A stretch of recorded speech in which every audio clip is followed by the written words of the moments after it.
عورت کے حقوق واضح کر دیے گئے ہیں. عورت کو جب رتبہ دیا، عورت کو جب مرتبہ دیا، عورت کو بتایا کہ اس کا احترام کیوں ضروری ہے، کیونکہ عورت سب سے پہلے ماں ہے، پھر عورت بیٹی ہے، پھر عورت بیوی ہے. تو یہ تمام رتبے اور اس کو عزت سے جو نوازا وہ حضور صلی اللہ علیہ وآلہ وسلم نے نوازا. جہاں عورت پر انسانیت سوز سلوک ہو رہا تھا، وہاں اسے بھی اپنے دامن سے وابستہ ہونے کی سعادت بخشی، اسے خود سے بیعت فرمایا، اس کی رعایت کرتے ہوئے نماز میں کرت کو کم کیا، ان کی گفتگو کو سنا اور ان کے لیے تقریر کا وقت عطا فرمایا. رسول اللہ صلی اللہ علیہ وآلہ وسلم نے عورتوں کے لیے تقریر کا ایک دن مقرر فرما دیا. اس دن آپ صلی اللہ علیہ وآلہ وسلم ان سے ملاقات کرتے، انہیں نصیحت فرماتے اور اللہ تعالیٰ کے احکام ان کو بتاتے ہیں. جہاں گھر میں اس کی نہیں سنی جاتی تھی، وہاں انتظامی ذمہ داریوں پر تقرری فرمائی، عورت کی تقرری فرمائی. جہاں اس کی شادی میں اس سے اجازت نہیں لی جاتی تھی، وہاں رشتے میں مشاورت کا حکم دیا، اس سے مشورہ کرنے کا حکم دیا، پسند ناپسند کا اختیار اس کو دے دیا، اس کے لیے اس کی شایان شان مہر کا حق مہر کا حکم دیا. اگر شوہر اس پر ظلم کرتا ہے اور اس کے حقوق ادا نہیں کرتا تو اسے خلا کا حق دیا. اسے بیوہ یا طلاق یافتہ ہونے کے بعد بھی در بدر ہونے نہیں دیا، بلکہ عقد ثانی کی اجازت عطا فرمائی اور اس کی اولاد کو اس کے ساتھ حسن سلوک کا پابند فرمایا. یہ تمام سسٹم میرے آقا رحمت اللہ علیہ حضرت محمد مصطفیٰ صلی اللہ علیہ وآلہ وسلم نے یہ قانون بنائے عورت کے احترام کے لیے. اور ہم سب کو عورت کا احترام کرنا ضروری ہے، ہم سب کو اس کا ادب کرنا ضروری ہے. اور اب تو عورت بہت مردوں کے شانہ بشانہ کام کر رہی ہیں. اب تو بہت ذہین اور عقل مند عورت پائی جاتی ہے. عورت کو علم دے دی، عورت کو تعلیم دے دی، عورت کو بصیرت عطا فرما دی. عورت کا ویژن بہت فاسٹ ہو گیا. عورت چاند پر بھی ہو آئی. عورت نہ جانے کتنے کاموں میں مل کے کام کرتی ہے. اور حقوق نسواں کا احترام سبھی پہ ضروری ہے. نشہ پلا کے گرانا تو سب کو آتا ہے، مزہ تو جب ہے گردوں کو تھام لے سکی. عورت کا احترام ہم سب کو کرنا چاہیے. پوری دنیا میں آپ جہاں بھی ہیں، جہاں جہاں تک میری آواز اور میری ویڈیو پہنچ رہی ہے، آپ مجھ کو سبسکرائب کریں، ڈاکٹر جلیل اسلم آفیشل. اور آپ بھی یقیناً اس بات سے سہمت کرتے ہوں گے کہ عورت کا احترام کتنا ضروری ہے. ہم اپنے معاشرے میں عورت کو دور نہیں دیکھ سکتے. عورت ہمارے شانہ بشانہ کام کر رہی ہے. اگر گھر میں ہسبینڈ بیمار ہو جاتا ہے اور وہ بیماری میں پڑا ہوتا ہے تو گھر سے باہر نکل کے گھر کے خرچوں کے کام کرنا، اب عورت کام کر رہی ہے.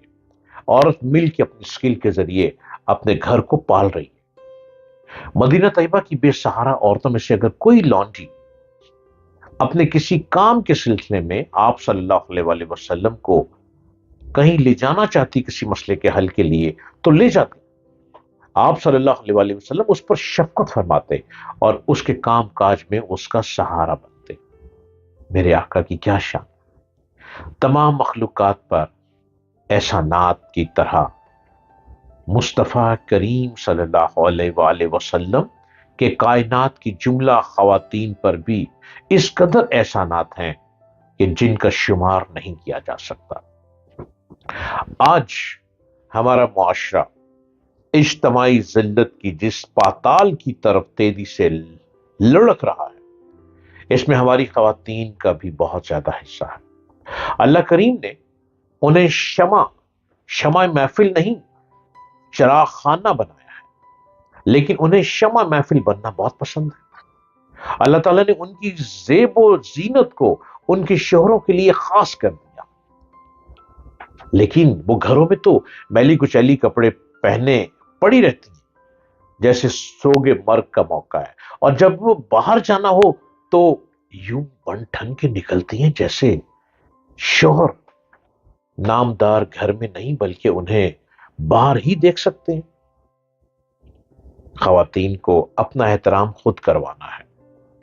آپ ہر طرح کا لباس پہنیں، ہر طرح سے آپ زندگی گزاریں، لیکن اپنے آپ کو اس طرح لپیٹ کے زندگی گزاریں کہ کوئی بری نگاہ آپ پر بلا وجہ پڑ ہی نہ سکے، اور کسی بری نظر کی ضرورت بھی نہیں ہونی چاہیے کہ وہ خواتین پر بری نظر ڈالیں، اس لیے چونکہ خواتین احترام کے قابل ہیں۔ خواتین کو ایک اچھا لباس پہننا چاہیے، خواتین کو اچھے لباس سے میں رہنا چاہیے، اور اپنی بھی نگاہوں کو بہتر لے کے چلتی ہیں خواتین، یقیناً ان کے اندر اسکل آ چکا ہے۔ خواتین گاڑی بھی ڈرائیو کر رہی ہیں، خواتین موٹر بائک بھی ڈرائیو کر رہی ہیں، موٹر بائک بھی رائڈ کر رہی ہیں۔ خواتین کے اندر ایک اتنی اسکل آ چکی ہے کہ وہ اب کمپیوٹر ٹیکنالوجی میں بہت ایکسپرٹ ہو چکی ہیں۔ ہمیں بھی ان کے احترام کا خاص خیال رکھنا ہے۔ عورت کا احترام سبھی پہ لازم ہے۔ ہمارے پروگرام عورت کے احترام پر چل رہے ہیں، اور عورتوں کو بھی چاہیے کہ وہ اپنے ہسبینڈ کا بہت احترام کریں۔ شادی کے بعد کچھ عرصہ تو بہت اچھے گزرتے ہیں، لیکن پھر لڑائی جھگڑے کی شکایات گلی محلوں میں شروع ہو جاتی ہیں، رشتہ داروں میں، ملنے والوں میں، دوستوں میں لڑائی جھگڑے کی آوازیں پھیلنا شروع ہو جاتی ہیں۔ ہسبینڈ بیوی کو پسند نہیں کرتا، بیوی ہسبینڈ کو پسند نہیں کرتی، اس کی وجہ کیا ہے؟ جبکہ ہمارے معاشرے میں دونوں کو نکاح کے بعد ایک گھر میں بٹھا دیا گیا، جب دونوں نکاح کے بعد میاں بیوی بن گئے، ایک ساتھی بن گئے، تو پھر لڑائی جھگڑا تو بنتا نہیں ہے۔ کچھ باتوں پہ کنٹروورسی ہو جاتی ہے آپس میں، اس کو وہیں پہ ختم کر دینا چاہیے۔ چیخنے چلانے سے معاملات حل نہیں ہوتے۔ چیخنے چلانے سے آپ اپنا غصہ اور روب تو دکھا سکیں گے، لیکن آپ کے چیخنے چلانے کی نفرت دونوں کے دلوں میں پیدا ہو جائے گی۔ عورت کے دل میں اپنے ہسبینڈ کی نفرت پیدا ہو جائے گی، ہسبینڈ کے دل میں عورت کی نفرت پیدا ہو جائے گی، اور یوں چیخنا چلانا دونوں کی بربادی کی طرف لے چلے گا۔ احترام سب سے پہلا اولین فرض ہے، اور احترام کے بعد پھر مل کے مشورہ کر کے زندگی کو اچھا گزاریں۔ دیکھیں کیسے رزق کی بارش ہوتی ہے، کیسے دولت کی بارش ہوتی ہے، اور پھر جو آپ کے گھر میں آپ کی اولادیں آ رہی ہیں، وہ اولادیں بھی آپ کا آپس کا احترام دیکھ کر بہترین رسپیکٹیبل پرسنالٹی بن جائیں گے۔